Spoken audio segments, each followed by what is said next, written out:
Look in the mirror. Look at the lower half of your face. If you've ever needed braces, if you snore at night, or if you feel like your jawline lacks definition, you probably blame your genetics. You think you just lost the biological lottery. But you didn't. Your face isn't the result of bad genes. Your face is shrinking. And the craziest part? It was stolen from you without you even realizing it.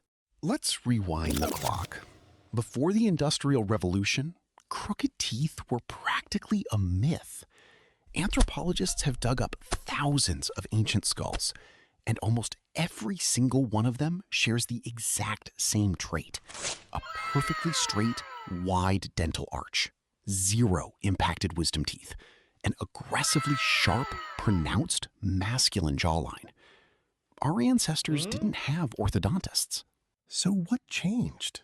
Why does the modern human require metal wires just to chew properly? The answer lies in mechanics, specifically bone mechanics.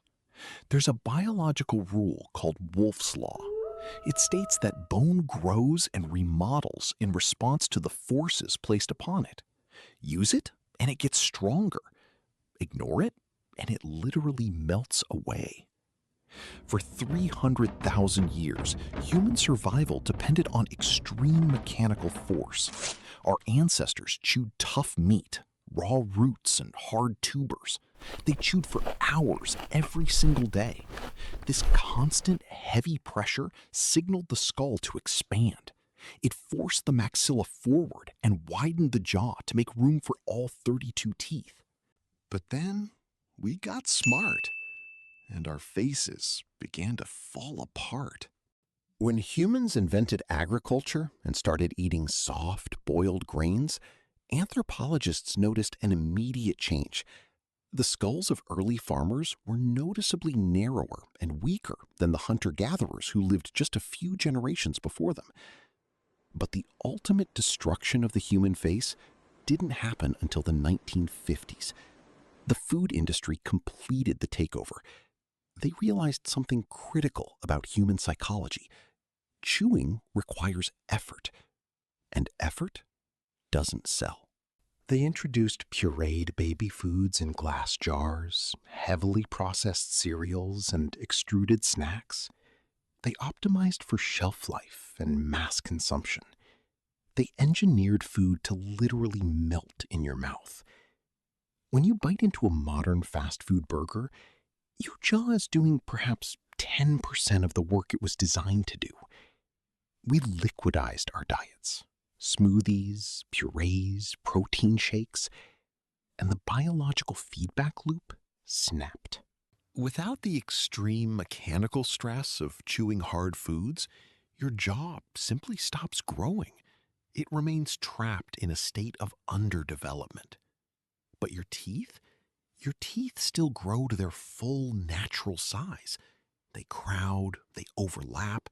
Your wisdom teeth become completely impacted, buried in a jaw that is simply too small to hold them. But this is just the surface, the aesthetic part. The real nightmare is happening behind your face. When your jaw shrinks backwards, it pushes your tongue directly into your airway. The tube you breathe through gets physically crushed. This is why modern humans are chronic mouth breathers. This is why millions of people rely on CPAP machines just to avoid suffocating in their sleep.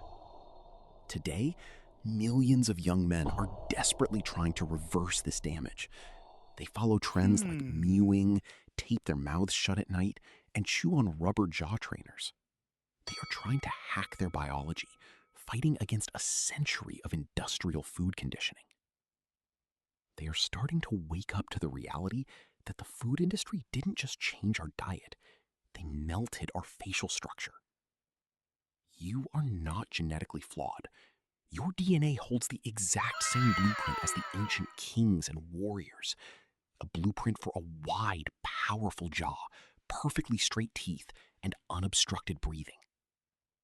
but a blueprint is completely useless without the raw materials and the physical labor required to build it. Every single time you choose what to eat, you are making a mechanical choice. You are either building your face or you are letting the modern world steal it.